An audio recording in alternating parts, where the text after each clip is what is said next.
Bom dia, bom dia. Que cansa os olhos. Usam um Lágrima Plus de vez em quando, né? Usam a lágrima artificial que é pra... Tá patrocinando?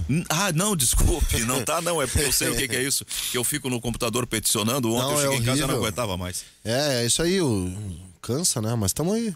Os olhos vão ressecando, eu tenho pinguéculas, pterígio, então isso é ressecamento de lágrima, então eu tenho que usar o colírio. Como é que é o nome? Como é que é o nome? Pterígio. Pterígio é o ressecamento da lágrima, né?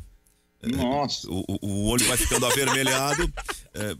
Vocês não trabalham com os óculos, não trabalham com o computador, é a mesma coisa, todo mundo sabe. Tem vários caras aqui da empresa que tem esse problema, ó, Pepão.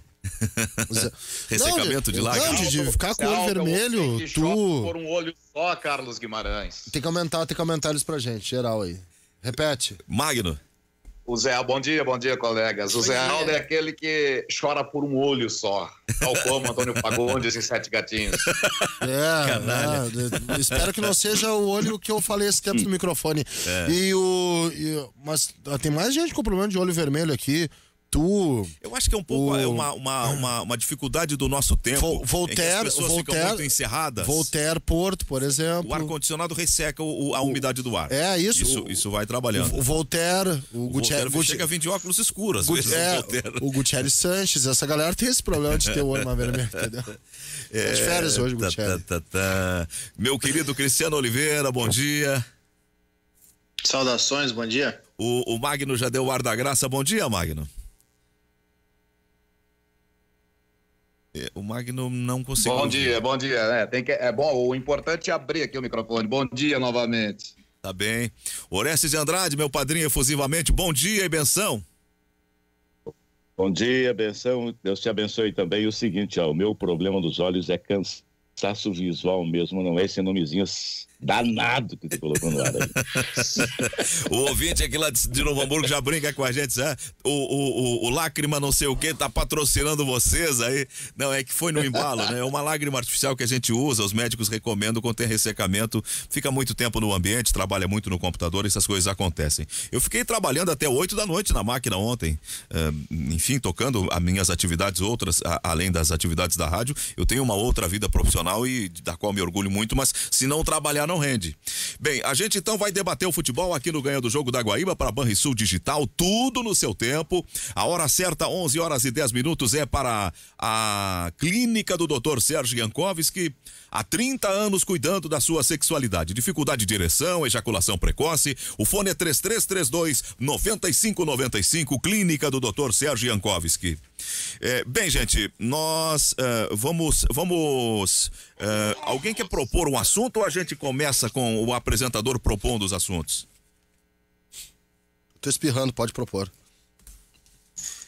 Vamos começar pela seleção então, que joga hoje? Alguém pode ser. Tem alguma sugestão? Eu tô tranquilo assim, posso assumir as coisas. Só não sei se nosso ouvinte, que reclama bastante quando a gente fala de seleção, que ele vai gostar disso. Nós ontem falamos sobre os jogos da rodada do final de semana. Mas como vai ser tudo cortado agora, pra mim não tem problema, tá? Pra mim não tem problema. Deixa eu falar então, deixa eu abrir falando dos jogos da rodada que eu não falei só pra ontem. Tem transmissão, né? Esse jogo. Sim, pela Rádio Guaíba, já que muita gente não vai ver. transmissão apertando, né? Mas vai dar certo. A Plus, que é o único. Isso aí eu quero falar depois, tá? Mas isso eu acho que é pra depois. Só quero abrir com umas coisinhas que eu não disse a respeito do fim de semana, especialmente sobre algumas. Se tu me permite, Zé, por favor. Não fica à vontade, só vou pegar meus óculos, tamo junto. Tá, não fica com o olho vermelho, senão eu vou te botar junto lá com aqueles teus colegas. Algumas coisas eu queria dizer, tá? Especialmente sobre observações que se possam fazer. Eu acho que é um tema legal pra gente abrir. Eu tava no meio do jogo do Inter, no Beira-Rio, e é muito legal voltar pro estádio, hein? Pô, é uma outra coisa. É muito legal voltar pro estádio, tava com saudade. Vocês estão com saudade. Diferente e muito legal. Muito legal, né, Magno? Muito. Magno brigou com o cara Qual lá. É a sensação do estádio vazio pra vocês que estavam lá? O estádio vazio é ruim, mas é melhor fazer o estádio vazio do que tubo vazio. Na minha opinião. É melhor fazer o estádio vazio, porque é o seguinte, Orestes. Tu já fez 300 jogos comigo, né? 300 jogos comigo. Tu sabe que eu gosto de ver. Tu sabe que eu gosto de ver campo aberto, que eu gosto de ver o jogador sem a bola, que eu faço observação de como tá o movimento. Isso aí eu não tenho na televisão. Isso aí eu não tenho. Mas eu queria dizer o seguinte... ruído do ambiente? O ruído do ambiente é a gente ali, né? Não tem no alto-falante? Tem no alto-falante. Ele tu vê que é muito ridículo, é fake. Ah, é horrível. É bem feito. É descompassado do jogo. É jogo. mais incômodo que qualquer outra coisa. Ele é preferível o silêncio. É isso. Verdade. Isso aí. É melhor. Tá, mas silêncio tu ouve... Mas silêncio então. tu ouve os caras, entendeu? Tu ouve tudo que eles estão falando. A gente ouvia barulho da bola... Tanto que um grito que outro. É suspenso esse efeito sonoro e a gente estava escutando, eu pelo menos escutei, não sei o Carlos na cabine, mas só que o ponto que, gente, dava pra escutar o pessoal tava gritando lá fora. Sim. Sabe que os seguranças gritavam de um pro outro do portão que tava tudo limpo, que não tinha ninguém se aglomerando, a gente escutava. É como assim, se a gente jogasse uma caneta, ela ia reverberar, assim, um barulho no estádio. É horrível. É estranho, mas é melhor que fazer tubo. Com certeza. É melhor. Tu vê toda a amplitude do gramado. Mas o que eu queria chegar é o seguinte, Sam. Que eu acho que é uma discussão que se abre no futebol brasileiro. Já que a gente falou detalhadamente sobre os jogos ontem eu não tava, mas foi falado bastante sobre isso, tá? Que em determinado momento do jogo, que eu não achei bom. Não achei bom o Inter e Atlético. Não achei um bom jogo. Eu não sei se é uma coisa minha ou se é uma impressão de vocês, seria legal compartilhar com vocês. Eu não tenho achado jogos bons, tá? Eu achei que o Inter jogou mal no segundo tempo, foi bem no primeiro tempo e mal no segundo, mas não achei que o Atlético tenha ido mal no momento em que o Inter no segundo tempo caiu, o Atlético cresceu. Aí que tá, a pauta, esse é o problema. A pauta sempre é essa. O Inter jogou bem, o Inter jogou mal. O Inter ganhou, o Inter perdeu. O Atlético jogou bem, o Atlético jogou mal. O Atlético... A gente tá falando muito pouco. Eu queria abrir por isso, e se vocês discordarem de mim não tem problema. A imprensa brasileira, o torcedor quer resultado. Essa pauta não tem que ir pro torcedor, porque o torcedor quer ganhar por 1-0 jogando mal. E ontem eu tava num debate com um cara chamado Theo Benjamin, que escreveu um livro sobre o livro dele, eu acho que é o Outro Patamar. Não sei se o Oliveira conhece ele, Oliveira, de rede social. É o cara que escreveu um livro sobre o Flamengo. É um outro patamar, ou alguma coisa assim, que foi aquela frase do Jorge Jesus. Ele escreveu um livro sobre a trajetória do Jorge Jesus no Flamengo. E eu comecei a conversar com ele. Ele compartilhou um pensamento meu sobre o Grenal. E ele fez o mesmo sobre Flamengo e Vasco. E ele falou uma coisa e tem razão. E eu falei isso no jogo, sábado. Desculpa, domingo. Magno vai lembrar. Eu falei que a gente tem que começar também a abrir um debate sobre a qualidade do futebol brasileiro. Qualidade no futebol não é tão subjetiva assim. Exato. A gente sabe o que é um jogo bom, o que é um jogo ruim. A gente sabe o que é um chute bom, um chute ruim. A gente sabe o que é um drible bom e um drible ruim. A gente sabe o que é um bom jogador e um jogador ruim. A gente sabe o que é um bom treinador, o que é um time bem armado e o que não é um time bem armado. E a gente não discute isso. Tu vê, já é automático. Eu tava falando sobre... eu tô falando, fazendo uma proposta de abrir um debate sobre a qualidade do jogo no Brasil. E tu já veio, não, mas o Inter jogou bem. A gente não debate mais a qualidade do jogo. Um debate esquecido. 1982, e tu gosta muito disso, porque vai direto como uma flechada nesse teu coração cercado de colesterol. Em 1982, o debate era jogou bem e perdeu. Em 1994, o debate era jogou mal e ganhou. A gente está em 2020 e não há mais debate sobre a qualidade do futebol brasileiro. Não há. Volta e meia a gente puxa aqui. Não se dribla mais na seleção, não se dribla mais no Brasil. Muita gente até não concorda. Cristiano Silva uma vez não concordou. Começou a listar jogadores e a gente parou no Everton Cebolinha. Essa é a verdade. Né? Que o fulano não dribla. Fulano tem jogada de velocidade, é diferente de driblar. Eu queria ouvir isso na imprensa. Eu queria ouvir isso, porque é muito... e aí, como é que foi o Inter? Como é que perdeu o Inter? Como é que ganhou? Como é que perdeu? Sabe? E a gente não tem um debate, que é um debate correto da gente fazer. A gente tá praticando um jogo bom.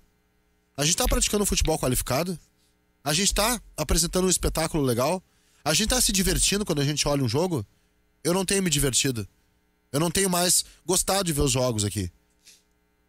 Muita gente vai dizer, então larga. Não larga, é o meu trabalho, é o meu papel, inclusive, alimentar isso. Esse é o debate que eu acho que a gente tem que fazer. Se a gente está apresentando um nível qualificado de futebol dentro do nosso país e no nosso principal campeonato, que é o Brasileirão. Mas me parece, com todas as vênias, Carlos, me parece uma discussão estéril quando a gente discute que tá ruim e não diz por que tá ruim e nem qual é a solução. Porque aí é a crítica pela crítica. Eu tô abrindo a discussão. Aí é a crítica pela crítica. Eu tenho essas explicações. O que nós vamos fazer para melhorar? O que tem que ser alterado para melhorar? Essa é a geração de jogadores que temos.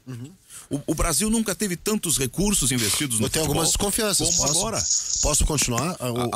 Então deixa eu dizer por que tá ruim, tá? Vai. Entre outras tantas coisas, e vou... Embora assim, o porquê que tá ruim, a gente poderia ficar a grade de programação inteira da Rádio Guaíba falando e iríamos até o contraponto até meia-noite. Então eu vou cortar algumas coisas para dar aqui, para só humildemente, mais dinâmico. Só humildemente sugiro, a gente tem que analisar o Brasil enquanto Brasil. Correto. Sim, mas eu não vou falar do Campeonato Boliviano, vou falar do brasileiro. Mas tá? com um viés europeu, assim, talvez. A minha preocupação é essa. Não, eu não tenho viés europeu nenhum. Pelo contrário, eu vou começar então justamente por esse ponto.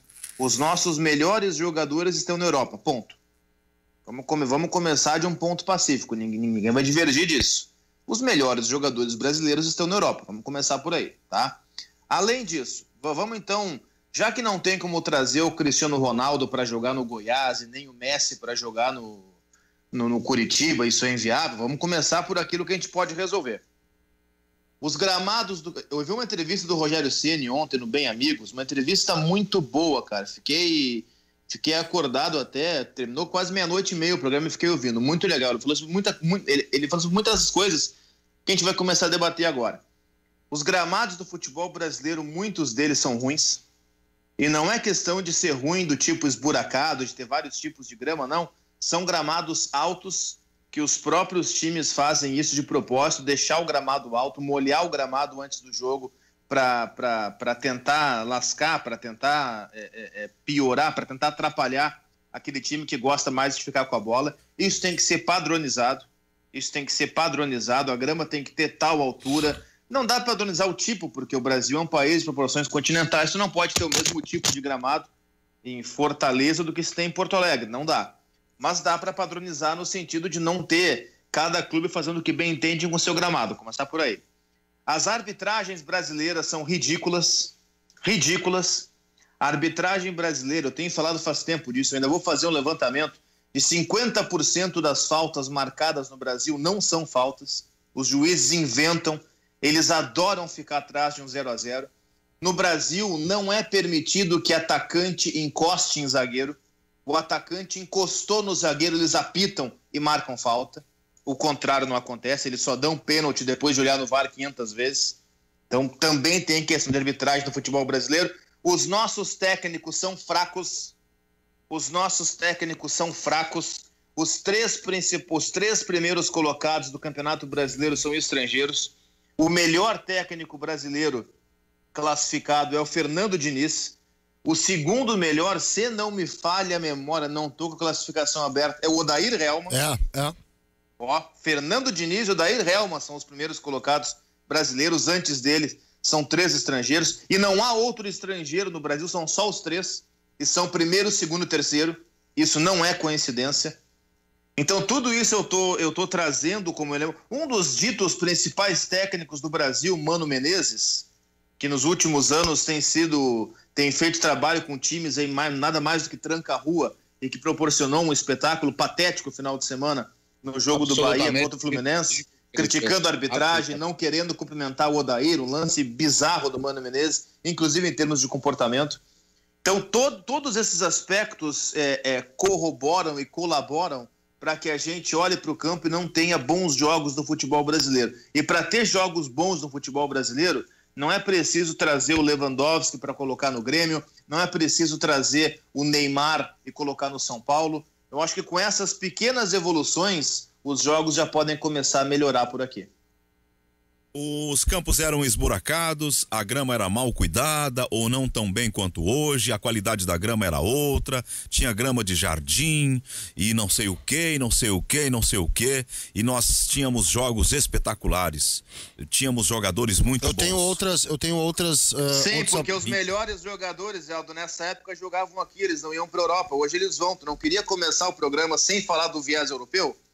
Os melhores jogadores hoje não estão mais no Brasil, ponto. E aí? Eu tenho outros... Nessa época dos gramados, por acaso, eles estavam. Não dá pra voltar atrás, paciência. Eu tenho outros apontamentos. Então a qualidade do jogo não é o gramado, é a condição do atleta. Eu acho que eu tenho outros fatores, tá? Primeiro, padronização de pensamento do treinador. Cara, nessa rodada foram 3 vezes, eu tô de saco cheio disso, 3 vezes. Não é razão pra isso, né? Os caras entregarem a bola na maldita saída que não funciona, porque eles enxergam na Europa 10 anos antes. O Brasil tá sempre atrasado 10 anos, em 10 anos. Vamos lá, vamos dar um gostinho bom pro Brasil, 7 anos. A gente tá fazendo coisas que há 7 anos assim, eram... Vamos dar um gostinho bom pro Brasil, como se estivéssemos fazendo um favor para o país que mais títulos conquistou no mundo. Tá, mas aí tu tá falando uma abstração, tu falando de presente, não, isso é realidade. Não, a realidade é que o nosso futebol é ruim. A realidade, tu gosta do jogo que tu vê? Sem ser nosso produto, tá? Sem ser hipócrita no nosso produto. Tu gosta do jogo que tu vê? Não, ele acabou de dizer que não. Tu gosta do jogo que tu tá...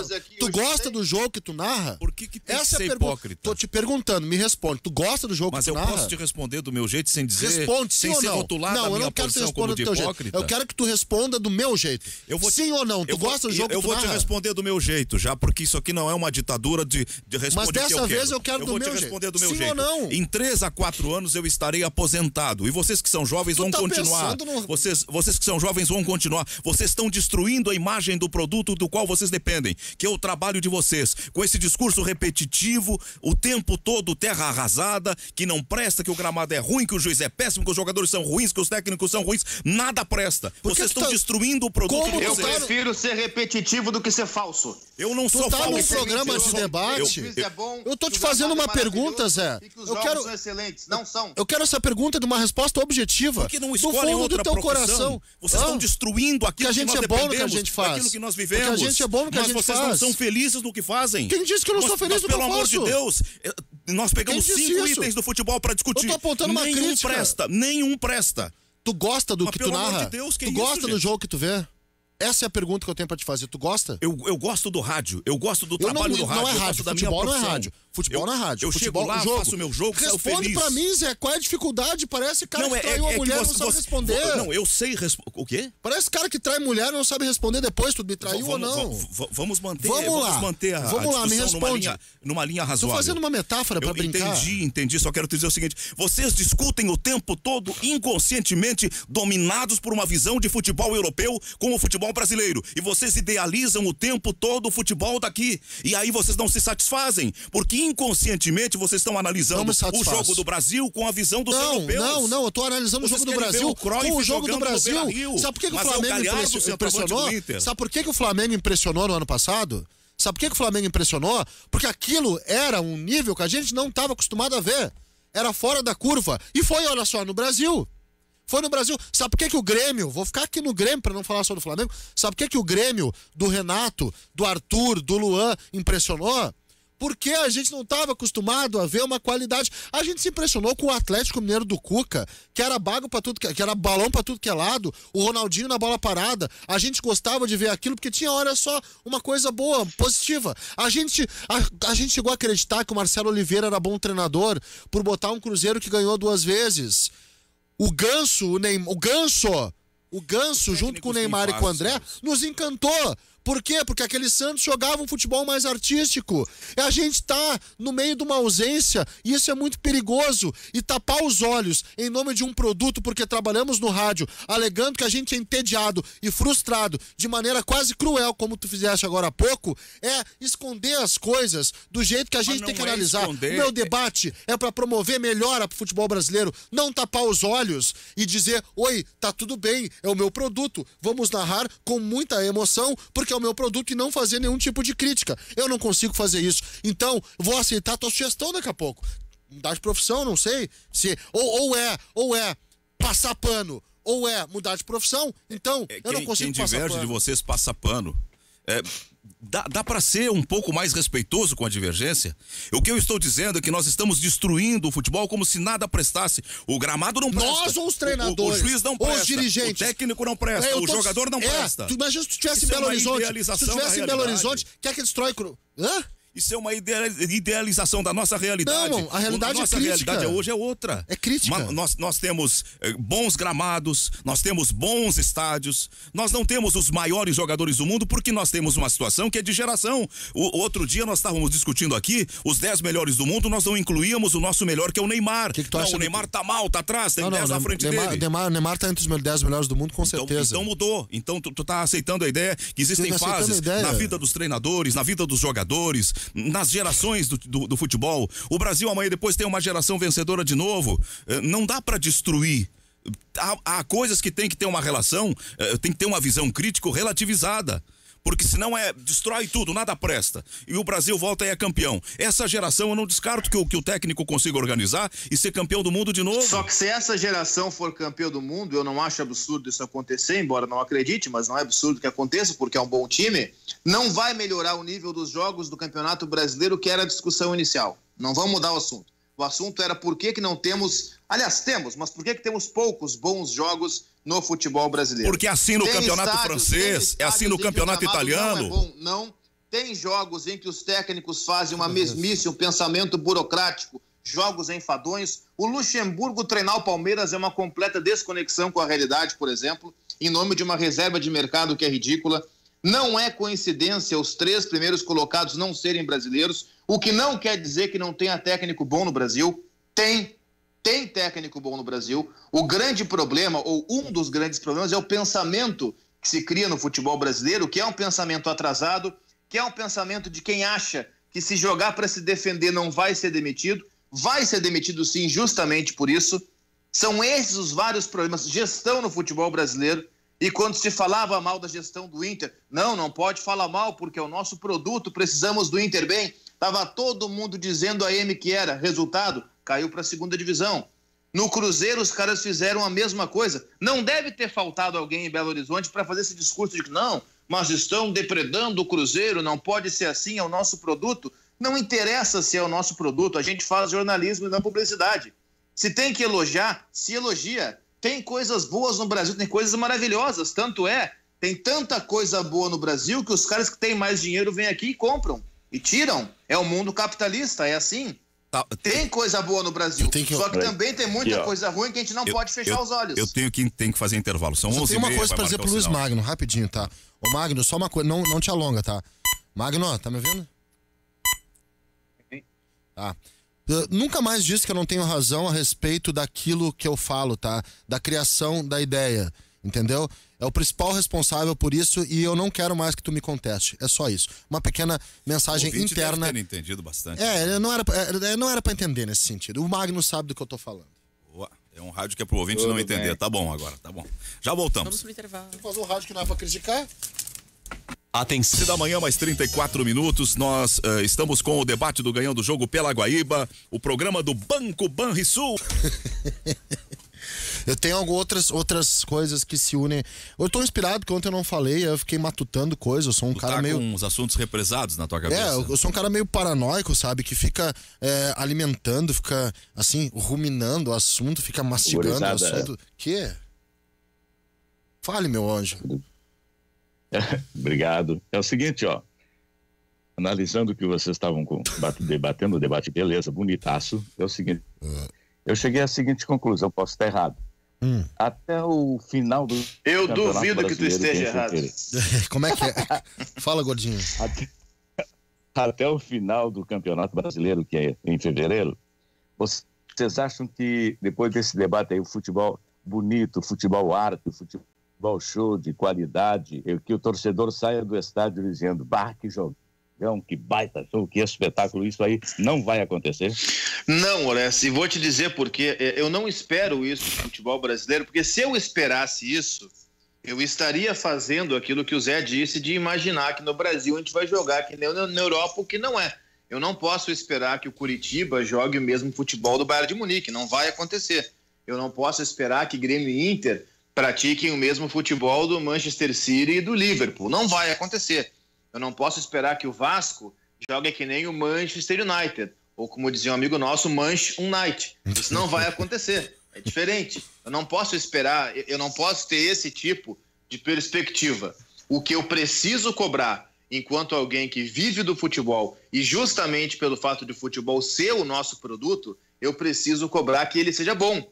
Porque as pessoas cada vez menos vão se interessar por um produto que não é bom. Eu preciso que o produto seja bom. E eu identifico nesse produto possibilidades de melhora em vários aspectos. O Leonardo Gaciba, à frente da Comissão Nacional de Arbitragem, para mim, é uma imensa decepção. A arbitragem brasileira piorou. O Gaciba disse ontem em rede nacional que ele reviu todos os jogos da rodada, disse ontem na ESPN, e que não teve nenhum erro de arbitragem. O Gaciba disse isso, nenhum erro técnico de arbitragem em toda a rodada. O Gaciba está mentindo. Teve erro de arbitragem em vários jogos da rodada, porque é normal que tenha. Como é que não vai ter, gente? A arbitragem é ser humano. Mesmo que o VAR devesse ajudar, em alguns casos ajuda, em outros atrapalha, vai acontecer o erro sempre. O narrador vai errar, o comentarista vai errar, o atacante vai errar, o meio-campo vai errar, o goleiro vai errar, o juiz vai errar. É do jogo. Então é evidente que isso vai acontecer. Os gramados brasileiros, o Rogério Ceni, que talvez seja aquele técnico dos brasileiros que faz o melhor trabalho, que faz o mais com menos na Série A, ele com o Fortaleza, que talvez seja o pior elenco da primeira divisão, tem a segunda melhor defesa do campeonato, o Rogério Ceni disse, os gramados estão ruins. Os gramados não estão bons, porque não há um padrão. Porque há times que não gostam de jogar com a bola, por exemplo, que entrega a bola para o adversário, e que molham o gramado antes de começar o jogo e que deixam o gramado crescer para dificultar. E o Rogério disse, quando ele fez estágio, quando foi em outros lugares, ver como é que funcionava, tudo bem que não existisse um padrão, mas estabelecia uma altura máxima para a grama. Em locais onde não há um tempo excessivamente seco, não se podia molhar antes de começar o jogo. Aqui os caras fazem isso. Tem uns tufos de grama, os caras molham para evitar o time que gosta de jogar com a bola pelo chão. E isso interfere na qualidade de jogo. Quer ver outra coisa que interfere? A análise de quem não tem conteúdo para analisar. E aí eu vou para a imprensa, porque eu não acho que a imprensa é maravilhosa, pelo contrário. Eu acho que a imprensa, em vários momentos, ela é péssima e não contribui para o futebol. Quando ela começa a dizer que só há coisas para elogiar e não a criticar, ela não contribui para o futebol. Quando ela começa a olhar com desdém para técnicos que tentam fazer alguma coisinha diferente, a gente está atrapalhando, a gente está corroborando para esse futebol que não é de alto nível que nós temos por aqui. Eu tenho outros apontamentos, assim, rapidinho, porque eu acho que tem que chamar outro break, né? Infelizmente. Eu tenho... fica mais... O público é do vai jogo. entender. É do jogo. A gente liberou 44 inserções políticas em 6 horas na transmissão de domingo, tá? Vai ter que entender porque é assim mesmo. Rapidamente só, outros apontamentos. Boa tarde e um político. Exatamente. E tu fica frio que tu sabe o que eu tô falando. Eu queria apontar outros problemas, tá? Sabia que vocês não estão percebendo, talvez, ou alguns estão percebendo. Sabe o jogo diurno, o bonito jogo diurno, jogo de dia no futebol brasileiro? Tu sabe que ele tá acabando, né? Na próxima rodada, sabe quantos jogos serão de dia? 2. Um sábado às 5 da tarde e um domingo às 4 da tarde. O jogo é noturno. Mas é pandemia, isso é óbvio, a TV vai... Sim, é. Mas esse é um fenômeno que já estava acontecendo antes. Tem 2 jogos na segunda, 8 da noite. Um jogo no domingo, 4 da tarde. O horário tradicional do futebol. A gente... Rádio, né? Tu é rádio. Tu falou... Tu gosta do que tu vê, mas eu sou rádio, tá? Tu é rádio. As rádios são montadas... As suas programações de domingo são montadas para jornada às 4 da tarde do domingo. Qualquer coisa fora isso tem que fazer uma adaptação de programação. Acabou. Não tem mais. Tem que mudar. Algum tempo, questão de uns 2 anos, eu recordo que nós fizemos esse debate, tu me provou por dados da estatística, do scout dos jogos, que de fato já não existe mais a figura do domingo do tradicional futebol das 4 da tarde. Não é mais domingo. E das quartas-feiras à noite. Porque esse agora tem jogo. Tem jogo na segunda, na terça, na quinta, na sexta, no sábado, em todos os horários. O futebol, como a sociedade que é dinâmica, ele passa por um processo de... Só o rádio que não, né? Só o rádio que não pode. Não, o rádio se reforma muito pouco. O rádio mudou bastante. Nós temos comentaristas que pensam completamente diferente do que os comentaristas antigos. Completamente. Temos uma posição hoje... Tem dinâmicas de evolução, de mudança, de transformação. Eu vejo uma reforma muito pequena. Mas isso aí eu vou explorar em outro espaço, não aqui na Rádio Guaíba. Eu estava discutindo fora do ar com o Guimarães aqui. Há uma ideia que que ela tem que ser compreendida com exatidão para não haver uma distorção na análise. Não existe a história dos campeonatos uma competição que só tenha grandes jogos, o tempo todo com grandes times, com grandes árbitros. Nós temos as competições que elas têm a sua parcela de maus juízes, de más arbitragens, até mesmo por bons juízes, que não podem não estar no seu dia, e de maus jogos, porque tem times bons e tem times ruins. Quando os times bons se enfrentam, eles fazem um jogo de qualidade. Quando tem uma arbitragem boa, a arbitragem é de qualidade. Quando se joga no estádio dos estádios de mundial, se joga no estádio com um gramado com qualidade, com condição de estrutura, com vestiário bom. Então, isso é um pouco a história de todas as competições. Eu falava pro Carlos aqui fora do ar de uma conversa informal com pessoas da Escócia, da França, no aeroporto Charles de Gaulle em Paris, na chegada para a Copa de 98, em que eles diziam, para mim, a frustração: pô, o campeonato de vocês não é bom, a seleção de vocês é boa, vocês têm vários jogadores, é um país grande, tem um jogador bom em cada time, vocês pegam jogadores de outros países e formam uma seleção boa, mas o campeonato de vocês não é bom. Aí pela primeira vez eu ouvi isso. Aí a pessoa me deu essa explicação, diz: olha, é que tu não faz um campeonato de grandes jogos o tempo todo, com grandes times o tempo todo. E a gente olhando o campeonato italiano é assim. Tem lá a Juventus com um bom time, quem sabe o Milan, mas os outros times são ruins, então não dá jogo bom de time bom com time ruim, dá jogo desigual. A minha comparação aqui no Brasil também tem isso. A minha comparação não é com os outros campeonatos. E eu tomei esse cuidado, eu tomei primeiro uma advertência tua, do tipo, só não vamos comparar, e eu aceitei essa advertência e tomei o cuidado para não fazer comparação com outros centros, onde eu sei que tem super times, onde eu sei que tem legião estrangeira, onde eu sei que tu consegue organizar as seleções mundiais. Eu sei de tudo isso. A minha comparação, e por isso houve uma adesão, houve uma leitura positiva do que foi o Flamengo, do que foi o Grêmio do Renato, atenção. E não adianta recuperar aquele Grêmio lá de 16, 17, porque não vai voltar. É outro Grêmio, é outro estilo, outra coisa. Do que foi o Cruzeiro, do que foi... Cara, até o Atlético Mineiro, quando eu achava... E do que, por exemplo, não foi o Corinthians. O debate acontecia naquela época. O Corinthians, até o do Tite não, mas o Corinthians, por exemplo, do Carille, campeão brasileiro, até com uma certa tranquilidade em 17, era um time cheio de ressalva, cheio de asterisco, cheio de apontamento, dizendo: foi campeão, porém, isso aí se fazia. Eu só não entendo por que não pode mais se fazer. Eu coloco aqui, o Atlético Mineiro é um time que tem uns caras como o Jair, cara, que ninguém lembra, que ninguém sente saudade. O Natan, que sai do Atlético Paranaense, ninguém lembra direito onde ele andou. O Johan, que é excedente do Palmeiras. O Keno, que é um excedente do Palmeiras, surge tarde no Santa Cruz. O Sacha, outrora defenestrado aqui em Porto Alegre. Sabe? O Arana, que circula na Europa sem deixar saudade nenhuma. Ainda o Hever. Volta e meia, reserva hoje o Hever. É o Igor Rabelo e o Júnior Alonso, que é um cara da seleção paraguaia e que foi titular agora, mas não é um titular absoluto. Igor Rabelo jogava no Botafogo. Exato. Aqui do lado, não foi trazido do Arsenal, jogava no Botafogo. Exato. São caras bem de segunda linha. Savarino é da Venezuela. O Alan Franco, que ele mandou buscar lá, é um cara que nunca foi cogitado em seleção. O Everson, há 2 anos, era goleiro do Ceará. Exato. Então, onde que eu quero chegar? Que um elenco médio, jogador médio, biografia média, vida média, tá impressionando por conta de uma ousadia imposta por um treinador que nos surpreende. O que eu quero do futebol brasileiro, o que eu quero do futebol, talvez, eu acho que o que as pessoas querem... Não, as pessoas torcem por time, elas querem que o time vença. Elas não são... É que eu sou um quixotesco, né? Dom Quixote, lutando contra a abstração, né, Zé? O que eu quero ver é qualidade. O que eu quero ver é um futebol bem jogado. Esse, pra mim, é o debate. E eu fico entediado vendo o jogo no futebol brasileiro. Mais um intervalo, são 11h46, nós estamos debatendo o futebol no Ganhando o Jogo pela Guaíba. Para tratar de um assunto tão íntimo quanto a 51, Ganhando o Jogo pela Guaíba, debatendo o futebol em nome do Banco Banrisul. O Banrisul, que está com o Ganhando o Jogo, dá o seguinte recado: depois de ouvir a opinião de nossos clientes, o Banrisul Digital ficou do jeito que você queria, mais ágil, mais fácil, seguro como sempre. Banrisul Digital, o tudo no seu tempo.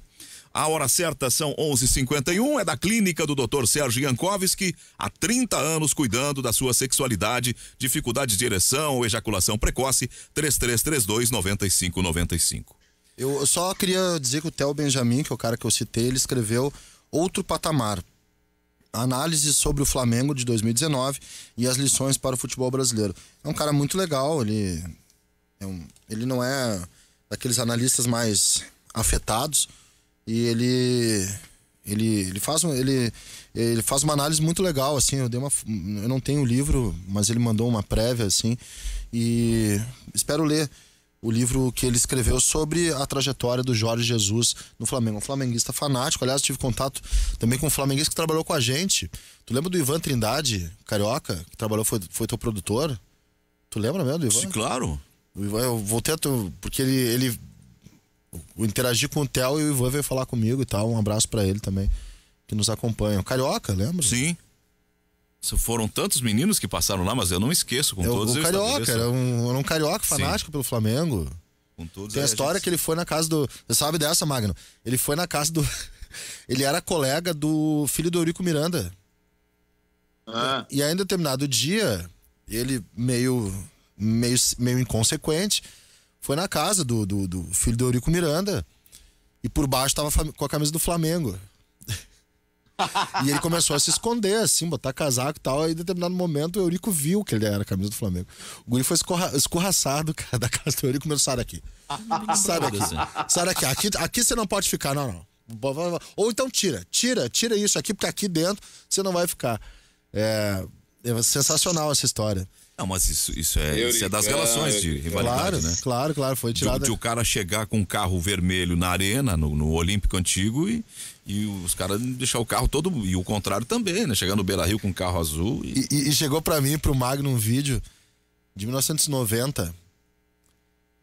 O Marquês Sapucaí Bódromo, o patrono do Bangu e da Mocidade Independente de Padre Miguel, Castor de Andrade, foi entrevistado.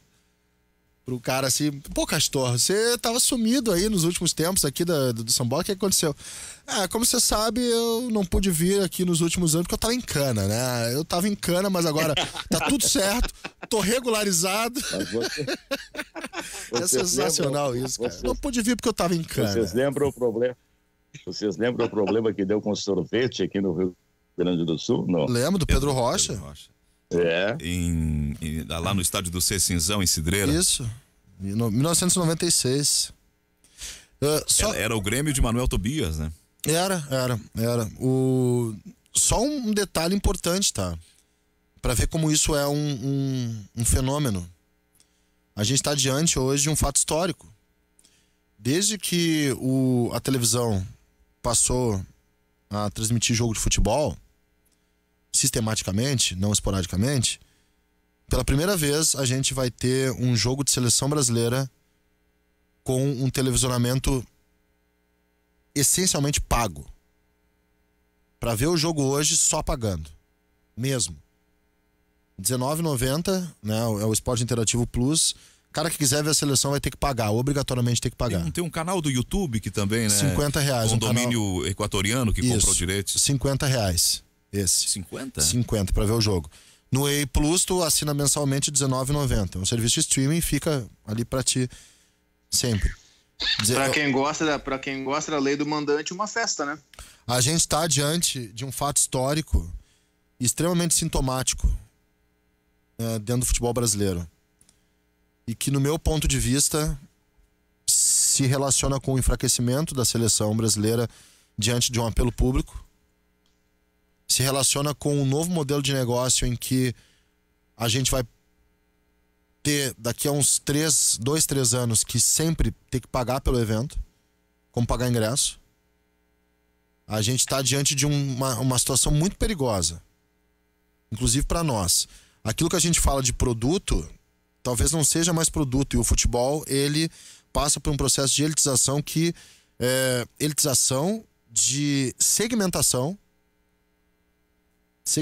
inclusive eu acho que a gente vai entender o futebol de dupla Grenal como segmento e não como algo amplo. Ainda é uma tradição, mas a gente vai se apegar na tradição até o fim, tá? E é muito delicado isso que está acontecendo hoje. A gente está diante de um fato histórico, que é a perda do apelo e da popularidade da seleção. O Rafael D'Ambroso diz que é só comprar o aparelho que libera tudo. O outro diz assim, Cláudio Costa de Higienópolis, não precisa pagar nada, tem aplicativo que você baixa de graça para assistir todo o jogo. Isso aqui é uma... Isso é pirataria. Isso é uma, claro. Isso é pirataria. Isso é um gato net que eles chamam, não, né? Uma pirataria. Tu tá violando direitos. Aí, exato. Até o Edu César recorda aqui que esse jogo entre Brasil e Peru, 19 anos, último jogo da seleção, sem televisionamento em aberto ou fechado, foi no Rose Bowl, lá nos States. Estados Unidos 1, Brasil 2. 3 de março de 2001. Só, segundo ele aqui, 2 ou 3 rádios brasileiras fizeram esse jogo em loco. O jogo amistoso, isso era amistoso. Emerson Leão, o treinador. Esse confronto tem um dado histórico recente que coloca na frente do Brasil um dos 4 times que venceram a era Tite na seleção brasileira. O Tite está fazendo 50 jogos, ele tem um absurdo aproveitamento de 78,2%, ele tem 35 vitórias, ele tem 10 empates e apenas 4 derrotas, sendo 2 amistosos para a nossa maior rival, a Argentina, a eliminação, o único jogo oficial que o Tite perdeu para a Bélgica e o jogo com o Peru. Então, nós estamos diante de uma situação em que um dos adversários que nos ganhou com o Tite no comando da seleção brasileira cruza o nosso caminho mais uma vez. Que jogo foi esse que o Brasil perdeu o Peru? Não tô lembrado desse jogo. Pois é. São 4 jogos. Deixa eu pegar aqui a matéria que eu já te digo. Não é Copa América? Eu não lembro. Não, Copa América era o Dunga. O Brasil goleou e depois venceu na final. E a Copa América que o Peru eliminou o Brasil era o Dunga, o técnico. Isso. Aliás, a seleção peruana tá sem o Guerreiro, né? É evidente, machucado. E o substituto do Guerreiro, que foi o cara que fez o gol de mão, que eliminou o Brasil naquela Copa América, o Rui Dias, também tá fora, tá com Covid. Então a seleção peruana tá sem centroavante pro jogo de hoje. O time peruano, ele tem uma base, né? É o mesmo time do ano passado, basicamente. Galese, Corzo, Zambrano, Advíncula, Trauco, aí depois Yotun. Cara, só capaz, o Bruno me relembrou. Torres. O Bruno me... vamos pro horário político e continuamos na internet. É isso. A gente não segue na internet? Seguimos. Continuamos. É apenas um sobe-som aí.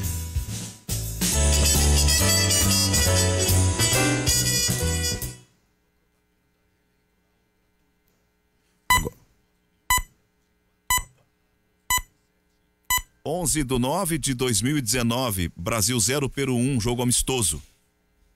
Tá. Deixa eu fazer uma pergunta, por que a gente fica com esse mistério de sobe a trilha e volta, a gente vai seguir na internet? É uma questão técnica, eu também não sei explicar, Cristiano, tu me desculpe, mas... Tá. É tipo aqueles gatilhos que... Porque assim, segue falando, quem tá nos acompanhando pelas outras redes, segue ouvindo, aí só mexe a chavezinha ali e bota pra... A voz do Brasil não é político, não é MFM. Acho que a passagem pro Dial, aí tem que fazer isso, aí coloca lá e blá blá blá, e a gente segue aqui. Mas assim, é o mesmo time, Galese, Advíncula, Zambrano, Trauco, lateral esquerdo, agora me fugiu o nome do outro zagueiro, mas Yotun. Acho que é o Corzo, outro zagueiro. Isso. É um time de força física. Carrijo, do meio pra frente, quem mais tem aí que deve jogar? Sei lá, cara, os mesmos caras de sempre. É uma seleção entrosada, tá? Uma seleção entrosada, um jogo fora de casa, mas... Sim, mas sem ataque, né? O Peru... Sem ataque, Tô vendo aqui, ó. Já fez um jogo, não? Já, empatou com o Paraguai 2-2. É isso que eu tô vendo aqui, ó. É verdade. Galese, Advíncula, Zambrano, Abram, outro zagueiro, Trauco, Tapia, Pedro Aquino, Yotun, Carrijo, Cueva e o Rui Dias. Só que esse foi o jogo do Paraguai, que eles empataram. O Paraguai é um dos piores times sul-americanos. E tem 2 caras com Covid. Um eu sei que é o Rui Dias, o outro eu não sei. São os 2 caras que não vão jogar. Já não tem o Guerreiro, né? É um time pior que o time brasileiro. Mas é um time de força física, especialmente o Carrijo é um jogador que dá uma ideia de velocidade. O Cueva eu acho um jogador muito imprevisível. Ele parece sumir do jogo de vez em quando e às vezes ele faz umas coisas doidas assim, um jogador que... Eu fico imaginando aquele Advíncula dando umas bangornadas no Neymar, porque ou o Tite tira ele de lá e solta ele, ou ele vai bater de frente com esse jogador. E é um jogador que é um jogador de característica de lateral das antigas, assim, com muita força física, corpanzil, que vai na frente, quando volta, chega atrasado, ele não quer saber, ele dá trombada, ele faz falta, ele marca firme, ele vai pra discussão, briga com o juiz. É um jogador que não é um primor técnico, mas que é um primor de disposição. Ele jogou aqui no Brasil, as pessoas não lembram, eu também não lembrava, na verdade, ele jogou na Ponte Preta aqui no Brasil. E hoje ele joga no Raio Vallecano, 2ª divisão da Espanha.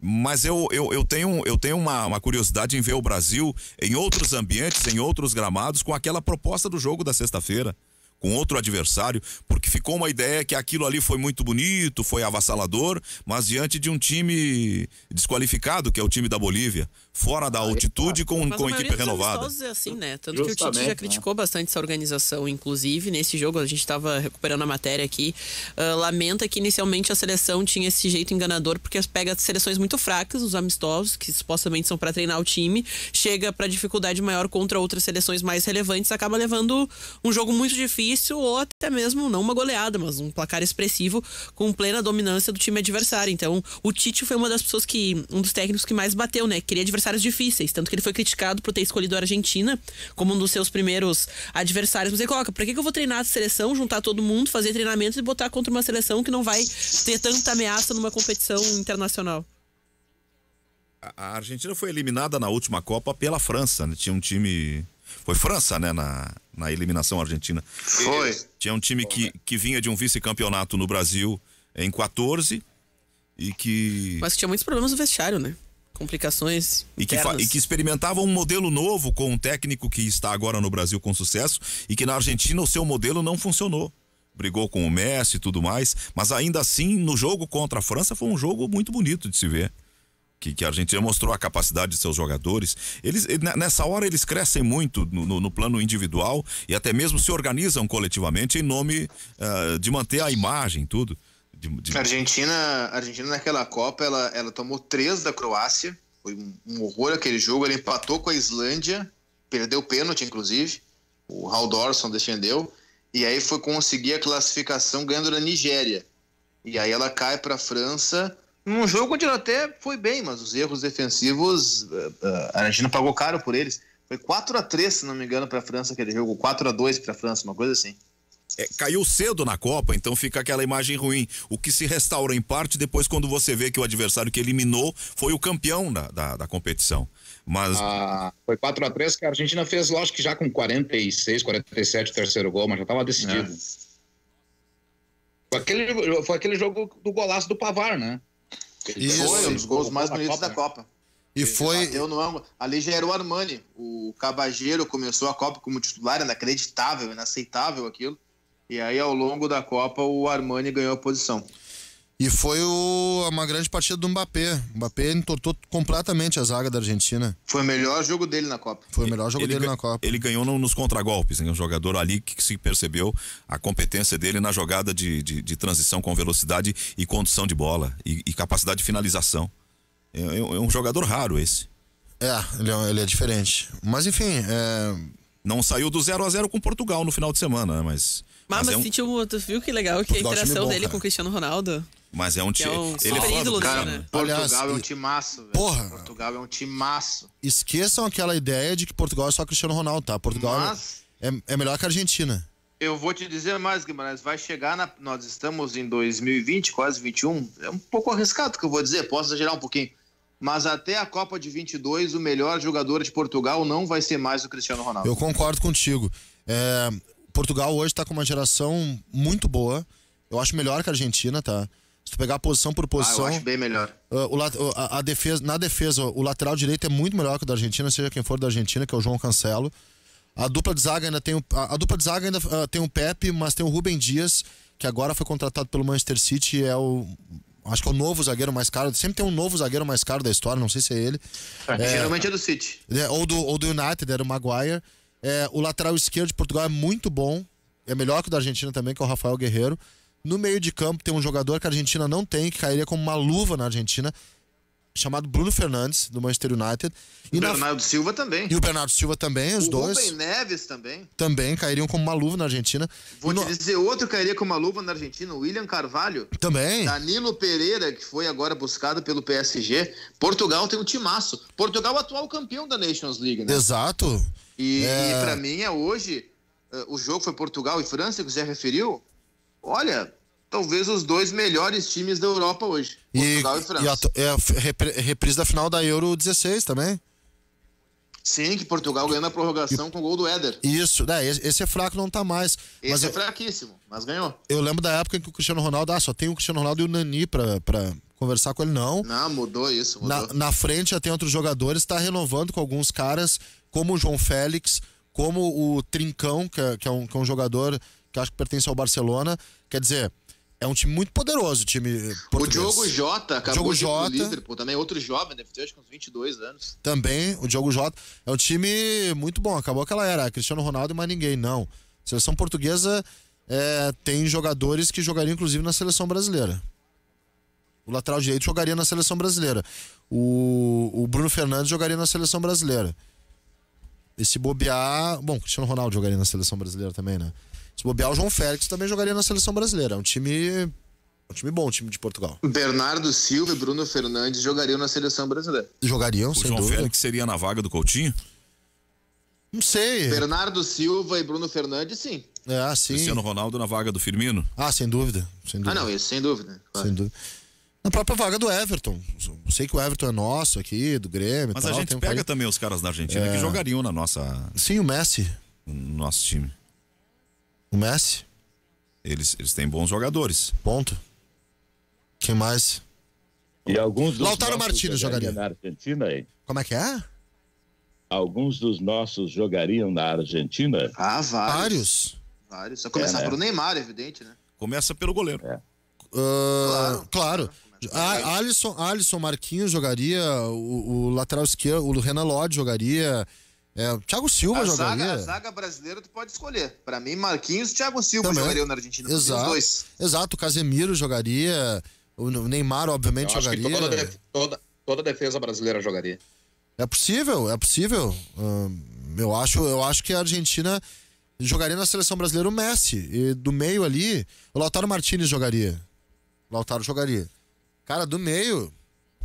Pensando aqui. Não, Leandro Paredes não jogaria na seleção brasileira. Lo Celso não jogaria. Depou não jogaria. Depou não jogaria. Acunha não jogaria. Não. Na direita, em condições normais, seria o Saravia, que é muito bom jogador, mas não jogaria na seleção brasileira. Não. Não, os nossos laterais são melhores que o Saravia. São melhores, são 12h10, a gente está voltando agora, então, mais uma vez, estamos juntos, para quem está no AM, mais uma vez estamos juntos, para quem está no FM, estamos falando de seleção brasileira, falando da eliminatória. Hoje tem um jogo bom, a Alemanha, e eu estava olhando na liga das seleções das nações da Europa. Deixa eu ver aqui, mas é jogo para de tarde. De tarde a gente normalmente não tem tempo para parar para dar uma olhada. Liga das Nações, hoje à tarde tem Alemanha e Suíça. E Suíça, exatamente. Alemanha e Suíça. Só uma coisa, tem um ouvinte mandou mensagem aqui dizendo que a gente falou que tinha Champions League hoje, mas não tem Champions League hoje. Hoje é Liga das Nações. Hoje não tem jogo de Champions League, nem de Libertadores. Ele disse que alguém falou que teria, hoje não tem. Talvez. Hoje tem um jogo de Campeonato Brasileiro adiado, aliás. Adiado, Goiás e Flamengo, né? Isso, e tem a Liga das Nações. Aliás, o Flamengo, que jogou final de semana contra o Vasco, joga hoje contra o Goiás e quinta-feira joga de novo. E domingo joga outra vez. Tem uma série de 4 jogos em 7 dias o Flamengo. Eu tinha lido 8. E também aqui, ó Zé, até para falar então dessa Liga das Nações, Alemanha e Suíça, Ucrânia e Espanha. Isso na Liga A. Na Liga C tem Azerbaijão e Chipre, Montenegro e Luxemburgo. E na Liga D, Letônia e Malta, Ilhas Faroe e Andorra, Liechtenstein e San Marino. Grandes jogos. Quer que enfrenta San Marino? San Marino é Liechtenstein. É um lugar maravilhoso. Qual? Eu infelizmente não conheço. Liechtenstein. Liechtenstein é um lugar maravilhoso. Liechtenstein, não confundir com o Liechtensteiner, ex-lateral direito da Lazio. O Flamengo ganhando hoje, ele cola no Atlético com 30 pontos, gente. É um jogo importante. Ele passa o Inter. E do jeito dele, o Flamengo, pela qualidade, não está sendo aquele fulgor do ano passado, ele já estará na liderança, ou numa coliderança em pontos com o Atlético Mineiro. Então nós estamos diante de uma configuração de disputa que vai se travar aí. O Inter está metido com o Atlético e o Flamengo, e o São Paulo, que surpreende, também está se consolidando nessas primeiras posições com o trabalho do Fernando Diniz, e o Palmeiras, a crise do Palmeiras não indica que ele possa subir, mas o Santos é curioso, porque pelos jogos que o Santos tem, daqui um pouco ele vai estar metido aí nessa disputa também. O Cuca faz um bom trabalho no Santos. Sim. Tá? Trabalho ok no Santos, que eu até achei que não fosse acontecer, mas aconteceu. Agora, o Luxemburgo no Palmeiras, isso é o mais do mesmo, né? Isso era uma pedra cantada lá no início, que seria um horror, e realmente está sendo um horror o Luxemburgo no Palmeiras. O Rafael Pfeiffer entrou no Skype. Ele teve uma entrevista coletiva do presidente, me disse agora a Vivian, e o Pfeiffer acompanhou e ele vai nos trazer informações. Hoje começa... Hoje tu vai chamar o Pfeiffer. Hoje, vou chamar agora já, porque o alemão é grande, brabo. Hoje começa a janela de transferências do exterior para o Brasil. São 28 dias deste lapso temporal que permite a contratação de jogadores fora do território brasileiro, e o Grêmio tem definidos a busca de um centroavante, um meia. Conta pra nós aí, Pfeiffer. Boa tarde. Boa tarde, Zé. Boa tarde a todos. Primeiro, fazer uma correção. Não foi uma entrevista coletiva. O que acontece, o presidente não está concedendo entrevista. Esse é o primeiro ponto. Eu tentei conversar com o presidente no final de semana no Concentração e fui comunicado pela assessoria do presidente de que, por opção própria, ele não concederia entrevista nesse momento. Mas ele está participando de uma live na TV do Grêmio, onde ele responde perguntas dos torcedores. E aí vai um elogio ao Cristiano Oliveski, que é o responsável lá pela TV do clube, que está fazendo perguntas e está fazendo o questionamento certo do torcedor, está indo para cima do presidente. E eu estou acompanhando. Começou às 11 horas da manhã, já está terminando. Pouco mais de uma hora de conversa aí do Cristiano Oliveski, trazendo as perguntas dos torcedores para o presidente, e ele esclareceu alguns pontos que eu considero importantes. Ele trouxe algumas posições que eu considero importantes. Primeiro, sobre as contratações.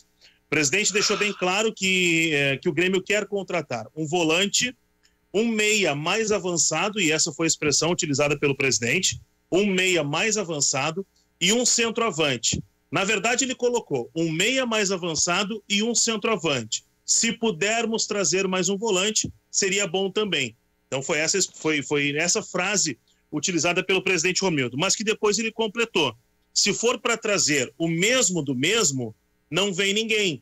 Se é para trazer jogadores do mesmo nível que nós já temos, não vem ninguém.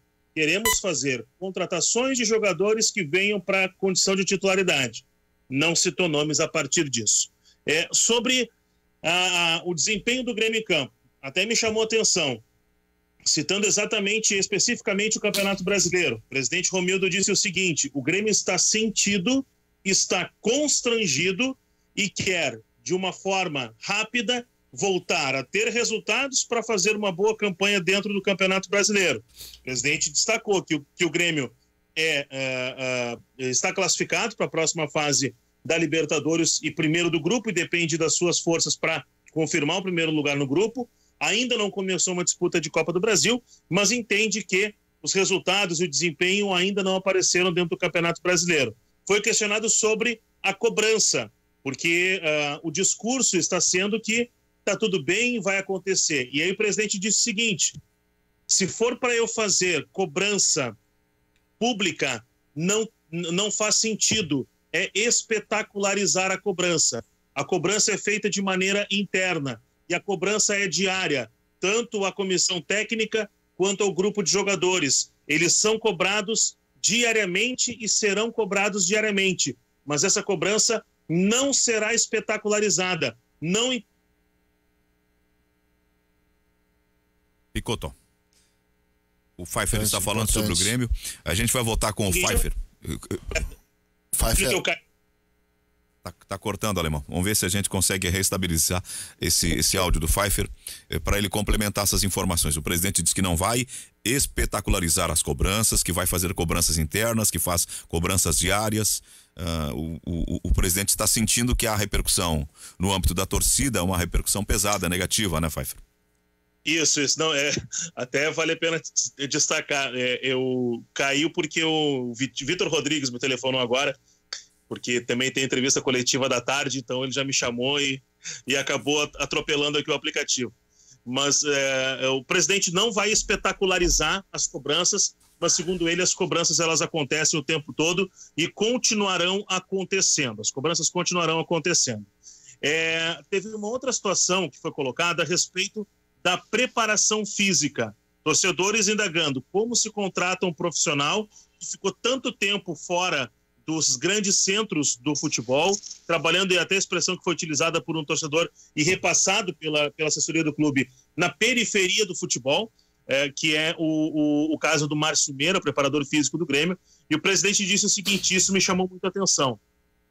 Ele disse, eles montaram a comissão técnica. Eles, quando ele diz, é o Renato e a sua principal parte da comissão técnica. Eles montaram a comissão técnica e, segundo a avaliação deles, os resultados estão acontecendo. É claro que eu estou observando e ainda disse, o problema que se imagina que o Grêmio esteja com problema físico é porque o resultado de campo não está aparecendo e muitas vezes a gente tem que correr atrás do resultado. E isso torna as coisas mais difíceis e parece que o Grêmio não está correndo. Mas aí, segundo o presidente, enquanto eu estiver vendo as pessoas trabalhando, eu vou confiar na avaliação da comissão técnica. Quando eu ver que as coisas não estiverem ocorrendo, aí sim eu vou fazer as cobranças que eu julgo necessárias. Foi mais ou menos nesse sentido que disse o presidente Romildo. Até foi perguntado, o senhor não teme o rebaixamento? Ele disse, não temo rebaixamento, o trabalho está sendo feito e o Grêmio não será rebaixado. O Grêmio o que queremos é brigar lá em cima e precisamos que o resultado de campo apareça. Depois teve outras questões, perguntou sobre a questão de venda, o PP sair, ele disse, se vendêssemos Everton e PP na mesma hora, deixaríamos bem claro que não queríamos competir por nada. PP não sai agora. Sobre a questão de Ferreira, e foi uma resposta interessante, ele disse, quem escala é o treinador. Se eu tiver que escalar o time, eu não preciso de treinador.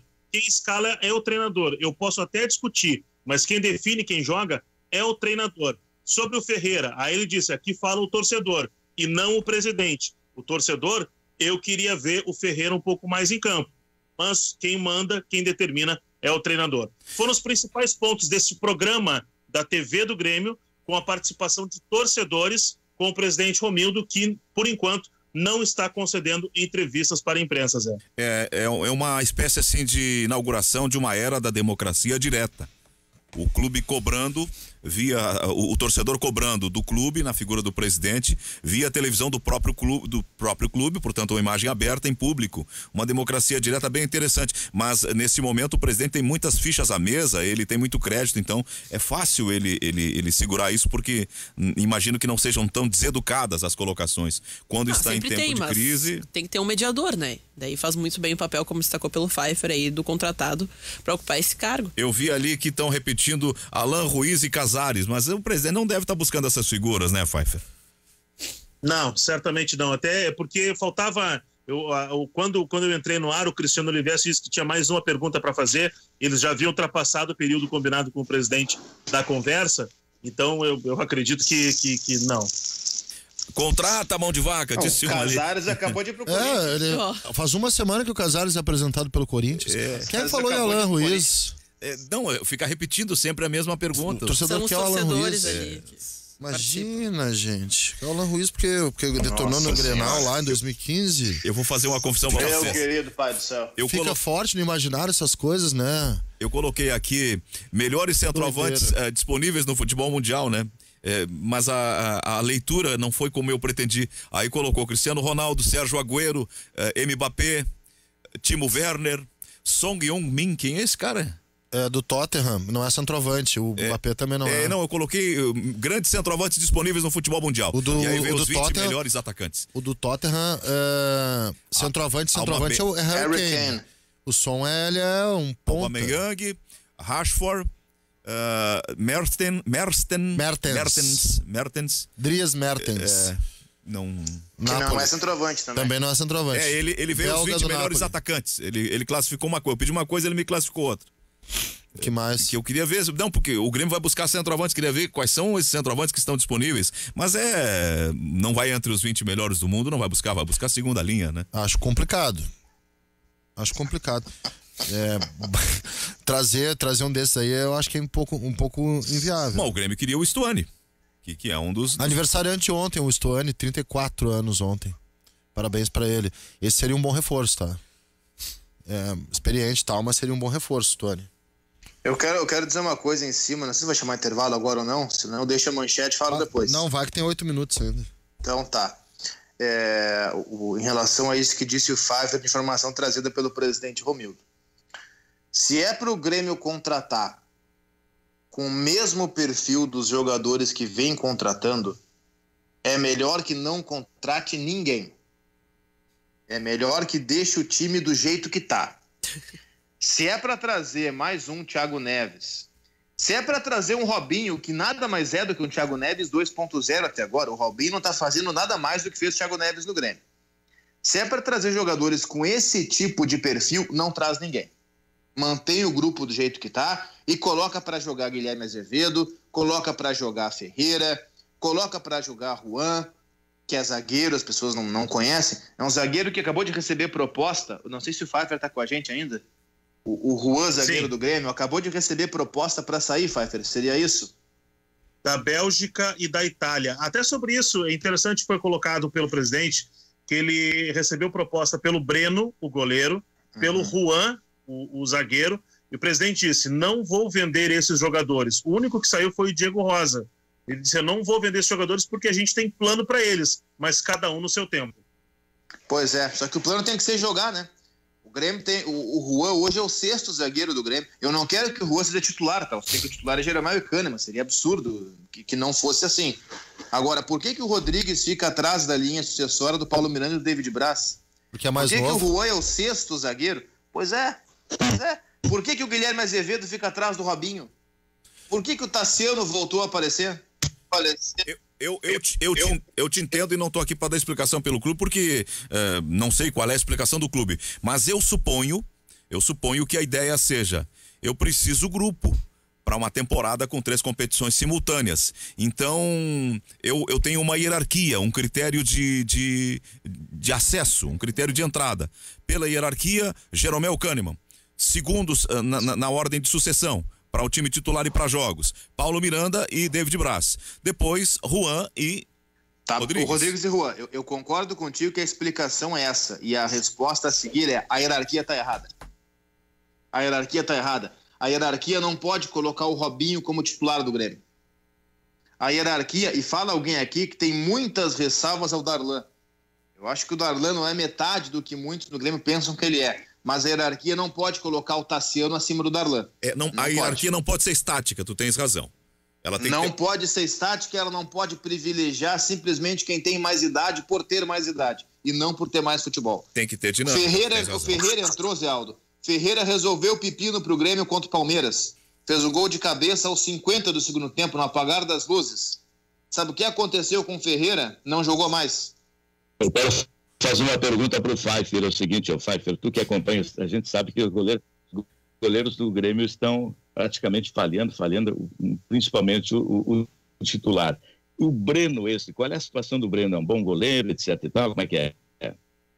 Eu sinceramente, eu não vi muito do Breno ainda, até porque ele teve poucas oportunidades até agora, mas o que o presidente Romildo colocou, e até ele usou como exemplo o Marcelo Groy. Ele disse que o Groy foi ser o titular do Grêmio, já tinha mais de 26 anos e foi o goleiro do Grêmio. Então, cada coisa no seu tempo, o Breno é goleiro para o futuro do Grêmio. Foi essa expressão usada pelo presidente Romildo. Pro Vasco vai o Mejolaro tá emprestado, né?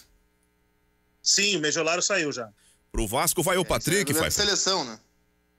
Olha, Zé, o Patrick tem o seguinte, o Patrick, ele tem uma proposta do Vasco, mas é que tinham detalhes para serem definidos ainda. O Vasco, eu não sei se agora de manhã, enquanto eu acompanhava o presidente, se houve alguma novidade, mas tinha alguns detalhes burocráticos para serem definidos, inclusive uma renovação de contrato do Patrick com o Grêmio. E outros clubes também estavam interessados na contratação do Patrick por empréstimo. A prioridade era do Vasco. Sinceramente, eu não sei, como eu estava acompanhando o presidente Romildo, eu não sei se houve algum avanço agora nas últimas horas. Não sei se tem alguma coisa de novidade nas últimas horas. Mas até ontem, não. Eu não sei se pode interferir também, Pfeiffer, que o Vasco mudou o técnico também, né? Não sei se o novo técnico do Vasco vai querer, assim como o Ramon queria, né? Tem esse detalhe também. Agora não sei. O que tem é que o Patrick ele não vai ser utilizado pelo Grêmio nesse momento. É um jogador que pode ser emprestado. O Vasco demonstrou interesse, outros clubes demonstraram interesse, segundo me disse o membro da direção, mas tem questões burocráticas e entre elas uma renovação do contrato do Patrick com o Grêmio antes de ser emprestado. Obrigado então, Pfeiffer. Valeu, volta às 5 no Repórter Esportivo. Não esquece domingo de manhã de continuar caprichando naquelas pagodeiras, naqueles sambas maravilhosos. Olha, domingo... Sabe que eu não tenho nada a ver com a escolha das músicas, né? É tudo com os nossos operadores. Mas domingo que vem já imagino que seja com o Pepão de novo. Mas olha, domingo passado agora tava sensacional. Não, tem sim, porque os caras te pediam música, tu indicava e eles logo em seguida colocavam. Isso sim. Não, isso sim, isso é verdade. Mas domingo passado foi Serginho Wagner, queridão. Não me decepciona nunca, Serginho Wagner. Esse cara é muito... queridão. É muito engraçado. É um dos caras mais engraçados que eu conheço. São 12h28, a gente agradece ao Pfeiffer. Fala, Cristiano.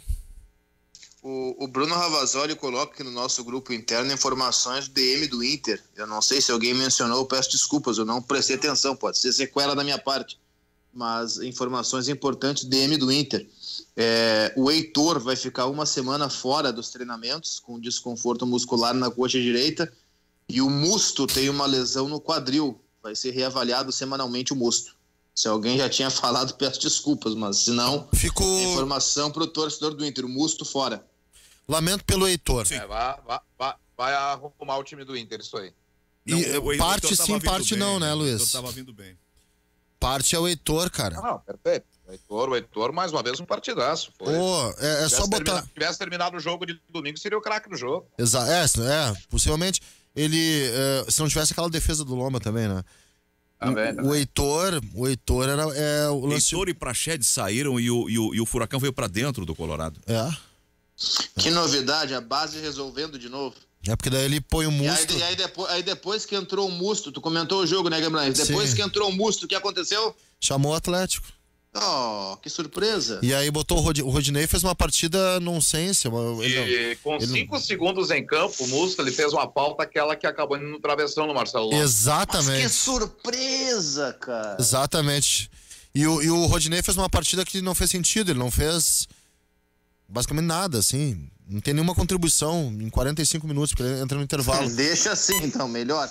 O Heitor era cabeça e o Cudê no final da entrevista falou que o Heitor chegou depois que pegou Covid e voltou com 5 quilos na parada. 5 quilos. Até o glúteo cresceu, ele voltou mais bundudo. Só que ele já emagreceu, já dá pra ver. E ele tá jogando muito bem. Parecia um carro sedã, né? Parecia um Corsa Classic ali, com a bunda. Mas enfim, sabe o que me chama a atenção? A gente fala às vezes de como o dirigente às vezes onera o clube sem perceber. Terminou o ano passado o Inter com o Zé Ricardo treinando, e aquele horror, eu não sabia se para Libertadores, o Zé Aldo, olha só, o Zé Aldo não, o Zé Aldo tava bem, o Zé Ricardo não. O Zé Ricardo desmontando ali o pouco que o Odair tinha feito, e o Heitor terminou como titular. E aí a conclusão no Inter, não, tem que buscar 2 laterais, porque o Heitor já vimos que não dá. Aí o Inter buscou o Rodinei, viu que o Rodinei também não dava e buscou o Saravia. E aí, claro, o Saravia tá machucado, senão seria ele o titular, evidente, é muito bom jogador. Só que aí, com a lesão do Saravia, se recorre a quem? Justamente ao Heitor, que já estava aí o ano passado e que foi colocado sem nenhuma razão no final da fila para o Rodinei. Bem, a gente tem um intervalo, o sinal já marcou 12h30 e depois vamos atender alguns ouvintes no último bloco do nosso Ganhando o Jogo aqui pela Rádio Guaíba. Em nome do Banco Banrisul, nós voltamos já. Voltamos, 12:35, ganhando o jogo pela Guaíba em nome do Banco Banrisul. Banrisul Digital, tudo no seu tempo. A hora certa é da clínica do Dr. Sérgio Jankowski.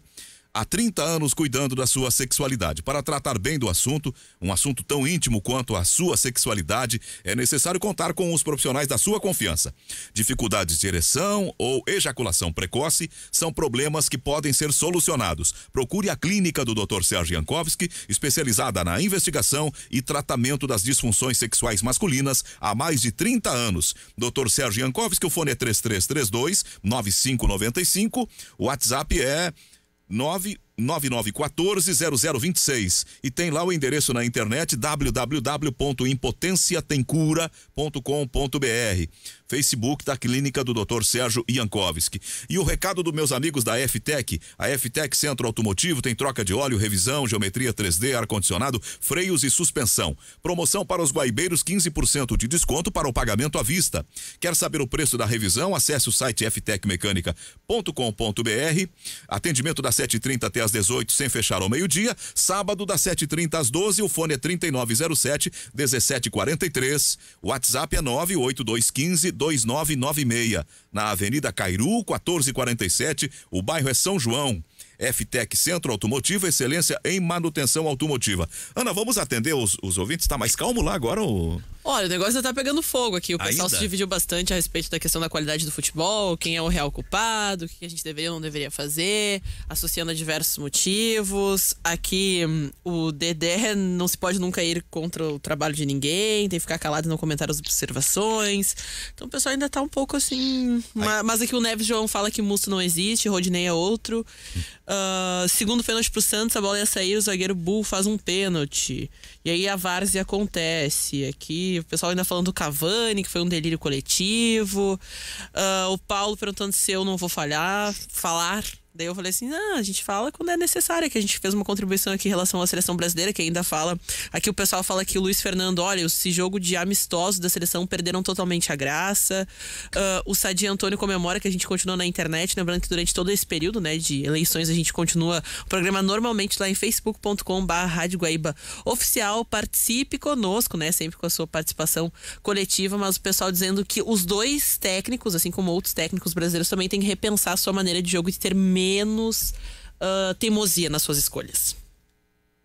Obrigado para os ouvintes que mandaram aqui os recados também pelo Facebook, pelo WhatsApp.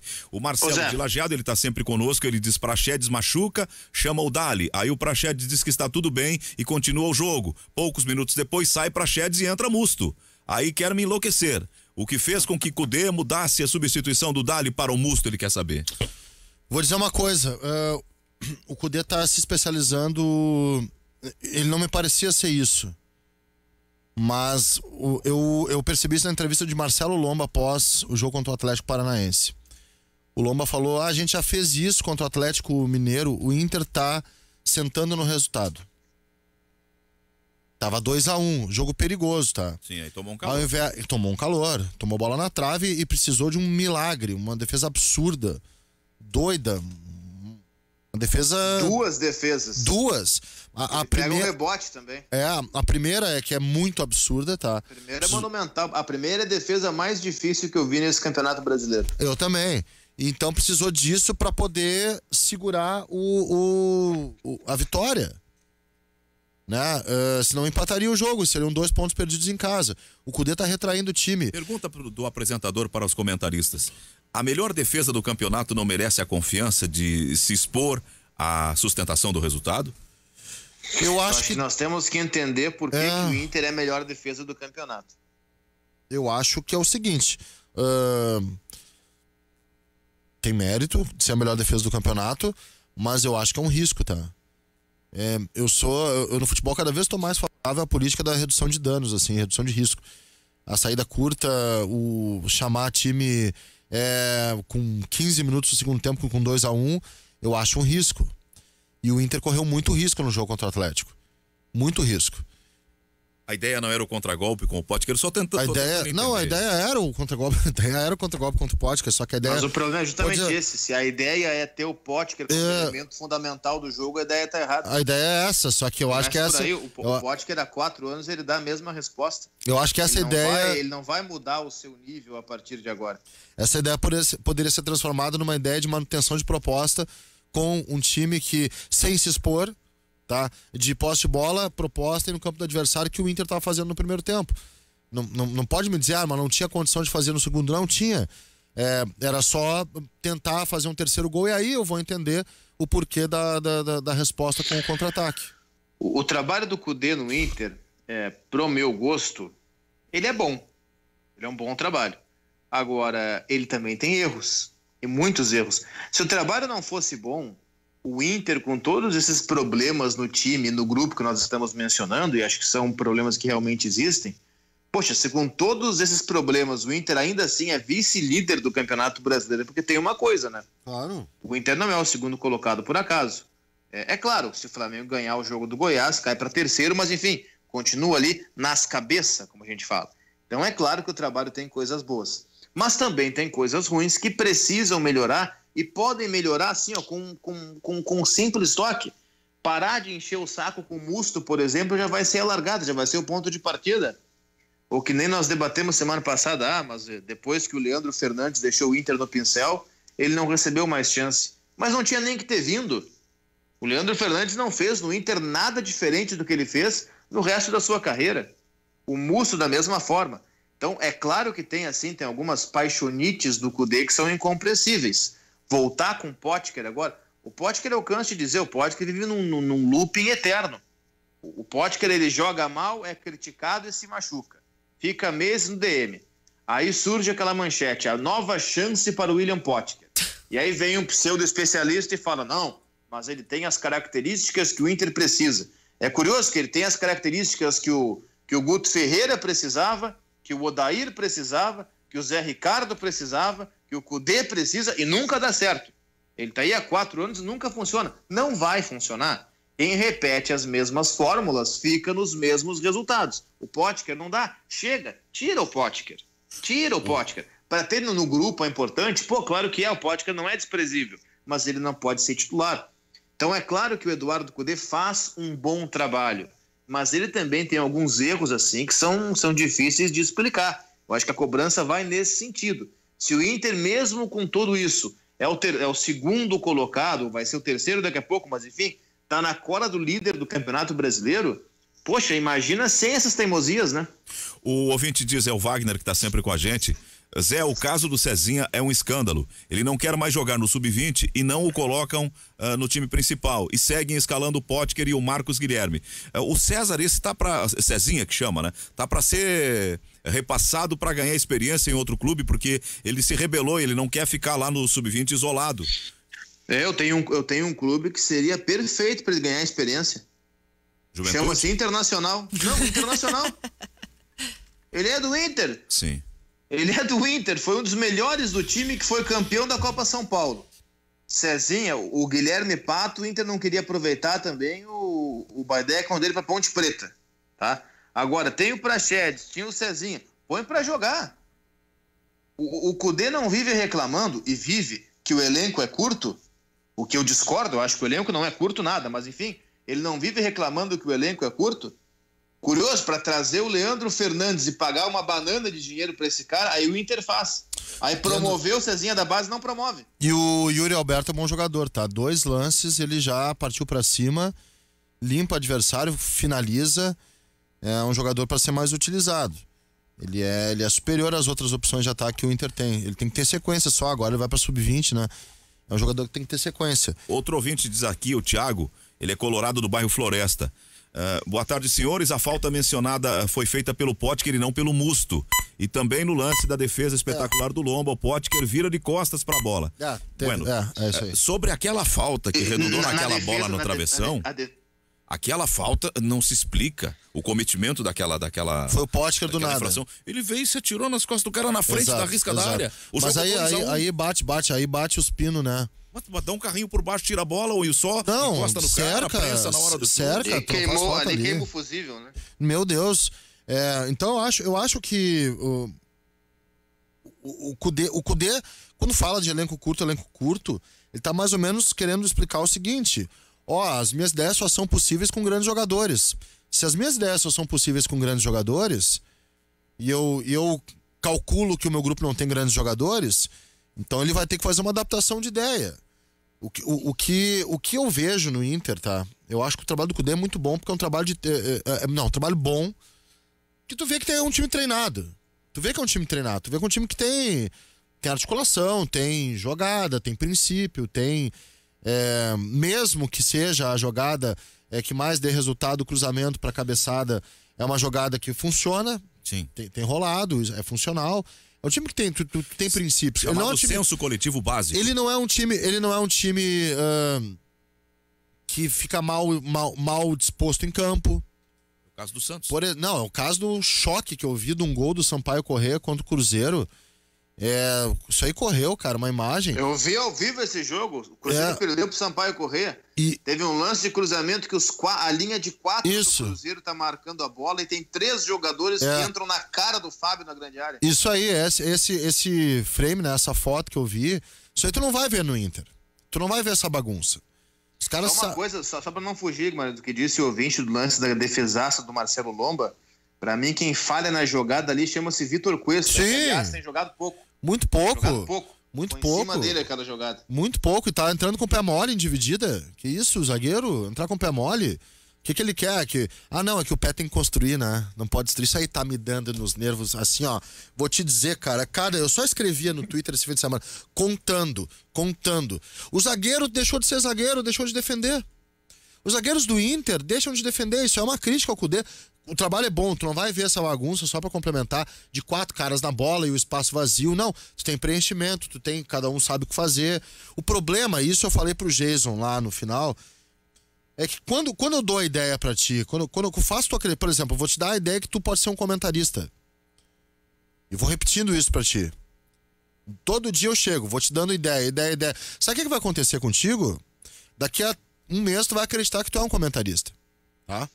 Eu, treinador, vou dar ideia. Ou que eu sou narrador, enfim, eu não sei narrar, não tenho dicção. Foi o mesmo exemplo que eu dei ontem no programa. O Bauer pulou, disse que não é verdade. Não era verdade. Foi só um exemplo. Ele não tá pensando em me botar de narrador, não, viu? O narrador tá botando a ideia. Tu é narrador, eu vou acreditar, mesmo sem narrar. Daqui a um mês, tá? Se eu boto a ideia no zagueiro, que o que ele tem que fazer é construir. Tu é construtor. Tu tem categoria, tu é construtor, tu vai construir, tu tem que armar. Eu quero tua saída de bola, tu abre pra...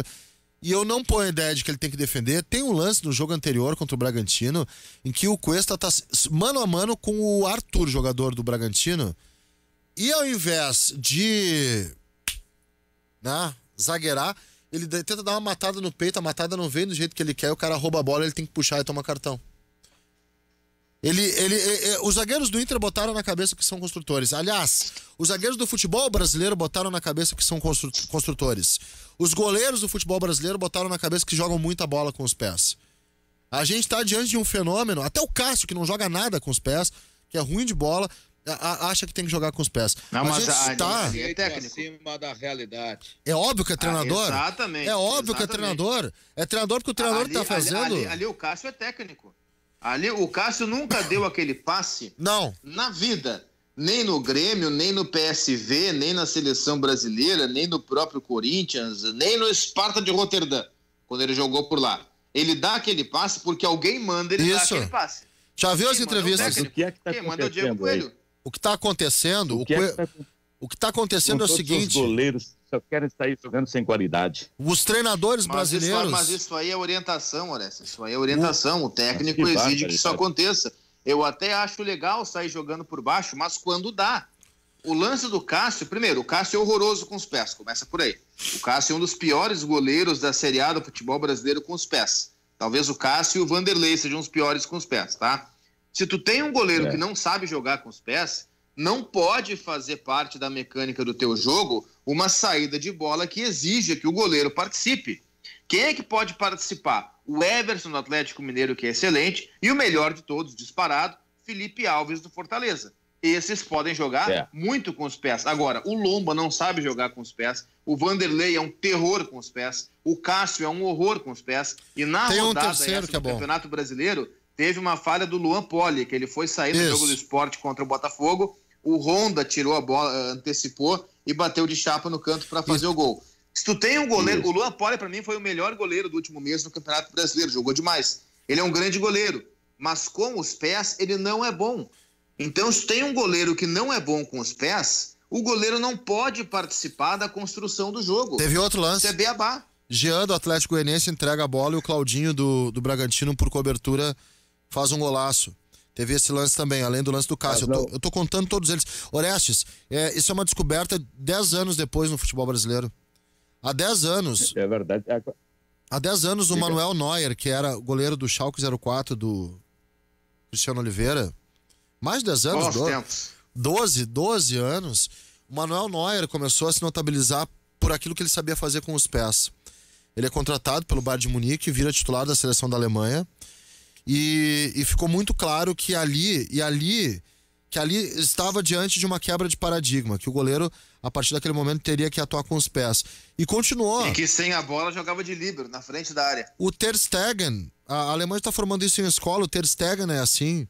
É um goleiro que joga com os pés também para fazer a distribuição. Deu umas entregadas naquele Barcelona e Bayern de Munique, mas enfim, ali o Barcelona fez a sua pior partida na década. Na Europa, isso se descobriu há 12, 11 anos atrás. E o Brasil, ele vai recuperando as coisas. Eu falei do 4-2-3-1, que já se aplicava como regra na Copa 2006, Alemanha 2006, e que naquele ano foi colocado em prática no Brasil, só depois da Copa. Eu já usei aqui no programa de hoje o exemplo, o assunto era outro, a gente nem se estendeu, mas o Cabageiro começou a Copa do Mundo ano passado como titular da Argentina, porque o Sampaoli botou na cabeça que o goleiro tinha que ser bom com os pés. Isso. E o que aconteceu naquele primeiro, o Cabageiro não é bom com os pés, é uma falácia. Ele é melhor que o Armani com os pés, tá bem, mas também não é bom. Ele foi dar um lançamento numa Argentina e Croácia, ele chutou a bola em cima do rebite e tomou um gol absolutamente patético. Aí teve que perder a posição no jogo seguinte.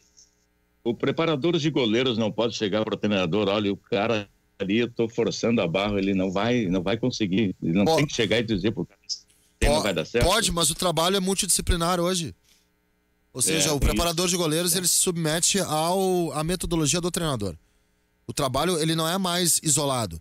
O treinador de goleiros não prepara o goleiro para ser bom. Como é que um cara que não sabe trabalhar bem com os pés educa alguém a trabalhar bem com os pés? Não, aí é que tá, isso é um mistério, tá?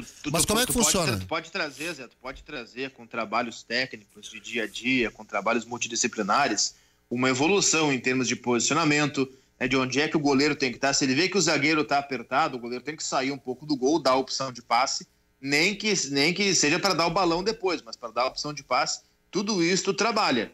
Agora, tu não vai ensinar o Vanderlei de 35 anos a jogar bem com os pés nessa idade, isso não vai acontecer. Tu não vai ensinar o Cássio aos 33 a jogar bem com os pés. A palavra-chave para mim, isso vale para tudo, da vida, da sociedade do futebol, é equilíbrio. Equilíbrio, tá? Se chega um técnico que tem a ideia, vamos pegar o próprio Coelho, que vai voltar a ser auxiliar do Corinthians agora. Se ele tem na cabeça dele que o modelo de jogo ideal é o modelo de saída de bola por baixo, com passes curtos, uma saída de 3 que seja ou com o volante afundando ou até com o goleiro saindo entre os zagueiros. E esse trabalho partindo se ele tem na cabeça que esse é o modelo ideal, mas se o grupo dele apresenta o Cássio como goleiro, me desculpa, tu não pode utilizar essa ideia. Tu não pode utilizar essa ideia. Aí entra o equilíbrio. Sabe que eu penso? Se tu pensa em fazer o exemplo que eu usei do Cudê. Se tu quer fazer massa para almoço, tu abre o armário, tem arroz e feijão, não vai sair a massa. Então te concentra em fazer um arroz e feijão bem feito, a massa não vai sair. Se não tem massa no armário, não vai ter massa na janta. Eu, Marcelo Medeiros, o Romildo Bolzan, Eu diria para os profissionais da minha comissão técnica, temos que preparar desde a origem, lá na base, descobrir um cara que tenha tamanho, que saiba defender com as mãos e que saiba jogar com os pés, porque a escola contemporânea do futebol privilegia esse tipo de jogador. Então, independente do esquema do treinador, ter um goleiro que saiba jogar com os pés hoje se tornou uma espécie assim de algo corriqueiro. O futebol brasileiro aprendeu isso 10 anos depois. Inter tem isso. O futebol brasileiro aprendeu isso 10 anos depois. O jogo lá, tem que encerrar já? Não, tem mais 5 minutos, tô encaminhando o final, mas pode concluir. Deve ser... Eu só queria dizer... Eu só queria dizer o seguinte... O Daniel joga melhor com os pés do que o Lomba, e o próprio Mejolaro no Grêmio joga muito melhor com os pés do que o Vanderlei. Só que não aproveitam, né? Eu só queria dizer que a gente tá 10 anos atrasado, parece que o futebol colocado pelo Flamengo ano passado, ninguém pegou nem como inspiração. Talvez o Fortaleza como uma certa inspiração, mas é muito fraco, né? Não tem jogador para isso. O Atlético Mineiro desse ano ninguém pega como inspiração o que é o futebol hoje. O futebol hoje não é mais isso que a gente tá falando. Aqui no Brasil a gente vê porque, né? Tem que ver. Enfim, o futebol hoje é direto, rápido, físico, e tu tem que chegar o mais rápido possível no teu gol. Tem um cara que faz isso no futebol brasileiro, que é o Sampaoli com o Atlético Mineiro. E não adianta dizer, mas o grupo do Atlético, como eu falei, tinha jogadores renegados, jogadores que ninguém se lembra, defenestrados em outros clubes, dispensados, e que o Sampaoli conseguiu. O Atlético tem um projeto pouco compreensível, Carlos. Inclusive o ouvinte lembra aqui que o Galo vai quebrar, porque ele está atrasando salários e ao mesmo tempo ele paga 33 milhões de reais, 33 milhões por 50% do Martínez Zaracho, que é o jogador do Racing. Eu queria só colocar muito bom jogador. E pede o Vidia, que é colombiano e que está atuando que era o jogador do Boca. No Boca. Isso. Ô Zé. Só para fechar do Atlético rapidinho, o Atlético, isso pode acontecer, mas eu me refiro ao trabalho do Sampaoli, tá? Trabalho do campo. Sim, tem que colocar sempre o asterisco de que o Atlético só tem um brasileiro para se preocupar. O Edu César nos manda aqui rapidinho, 30 segundos para fechar ao menos a minha participação. O governo pediu à CBF para colocar Peru e Brasil na TV Brasil, mas a lei do mandante, que alguns amam aqui em território brasileiro, esse alguns amam é por minha conta, né, por conta do Edu, ela vale na eliminatória. Então, o que a lei do mandante, que alguns adoram, coloca? A CBF, inclusive, esclareceu ao governo. Ou paga 20 milhões de dólares à Mídia Pro, que comprou o jogo do Peru, porque o Peru é o mandante, ou não tem TV no futebol brasileiro. Então, para aqueles que acham a lei do mandante uma maravilha, bem feito, não tem jogo da seleção brasileira hoje. Poderia comprar e associar as marcas dos produtos da União, Petrobras, Banco do Brasil, Caixa com 20 milhões de dólares. E colocar o jogo pro público, pro povo, né? Pra massa. Pagar 20 milhões de dólares seria uma irresponsabilidade, o governo não vai fazer isso. Mas as mídias são muito mais do que isso para as TVs comerciais abertas. Para um jogo não, Zé. Não consegue vender um jogo de última hora por 20 milhões de dólares. Chama os caras não rasgam, se tu tiver. O SBT conseguiu 8 de reais, imagina 20 de dólares. Pois é, mas chama os caras, ninguém rasga dinheiro. Escuta, esses teus 20 aí tá demais, mas dá... Justamente por ninguém rasgar dinheiro, que não vão cometer a atrocidade de pagar esse valor, não vai ter jogo.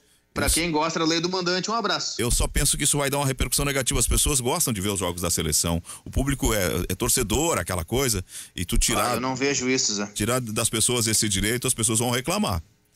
Bueno, eu não vejo isso, mas enfim, eu vejo as pessoas cada vez mais distantes da seleção brasileira. Mas o futebol voltou por uma das razões, os argumentos que levaram para a presidência era esse, que as pessoas estavam encerradas em casa e que queriam um pouco de diversão. Mas aí é o futebol de clube, não é o futebol da seleção. Claro, uma coisa vem com a outra, só que as pessoas queriam ver o Flamengo, queriam ver o Palmeiras. Exatamente. Os clubes é o lado competição, mas a seleção é o lado lazer, é o lado lúdico. Não tem mais esse lado lúdico na seleção brasileira. Bem, são opiniões, né? A gente vai ficando por aqui, vai bater 1 da tarde. Obrigado, Ana, obrigado, Carlos, obrigado, Cristiano, obrigado, Magno, obrigado, Orestes. Amanhã estaremos de volta com o nosso Ganhando o Jogo às 11. Até lá, tchau.